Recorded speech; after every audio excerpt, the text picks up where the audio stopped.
তাহসিন বাহার সূচনা একজন বাংলাদেশী রাজনীতিবিদ এবং কুমিল্লা সিটি কর্পোরেশনের তৃতীয় মেয়র। পেশায় একজন চিকিৎসক। সূচনা কুমিল্লা সিটির প্রথম মহিলা মেয়র। তিনি বাংলাদেশ আওয়ামী লীগের প্রতিনিধিত্ব করেন। তাহসিন বাহার সূচনা কুমিল্লা ৬ আসনের সাংসদ আকমা বাহাউদ্দিন বাহারের মেয়ে। এমপি বাহার কুমিল্লা পৌরসভার দুইবারের মেয়র ছিলেন। এমপি পরিবারের এই বড় মেয়ে পেশায় নাইস আইটি অ্যান্ড সলিউশনের পরিচালক। তিনি পূর্বে ঢাকার উত্তরায় ছিলেন।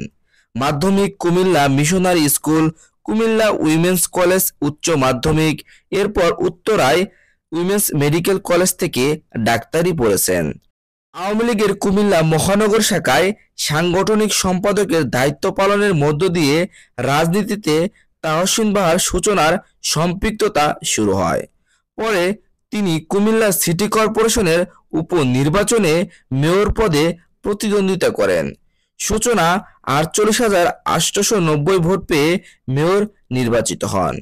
কিন্তু বর্তমানে আওয়ামী লীগের পতন হওয়ার সাথে সাথে তার ছবি সোশ্যাল মিডিয়ায় ভাইরাল হয়েছে। কারণ হচ্ছে তার চেহারায় এমন সৌন্দর্য ফুটে উঠেছে যা দিকে কিন্তু অনেক যুবকই ক্রাশ খেয়ে যাচ্ছে এবং অনেকেই কিন্তু তাকে এও বলেছেন যে তিনি কুমিল্লার রসমালাই। কোটা আন্দোলনের মাধ্যমে শেখ হাসিনা বা আওয়ামী লীগের যে পতন হয়েছে, যার ফলে কিন্তু অনেক এমপি মন্ত্রীরাও দেশ ছেড়ে পালিয়েছে। শেখ হাসিনা কিন্তু দিল্লি পালিয়েছে, যার কারণে কিন্তু সূচনাও পালিয়েছে। এখন কোথায় রয়েছে সেটা কিন্তু কেউ জানে না। তবে তার ছবিগুলো বর্তমানে সোশ্যাল মিডিয়ায় দ্রুতই ভাইরাল হয়ে গেছে।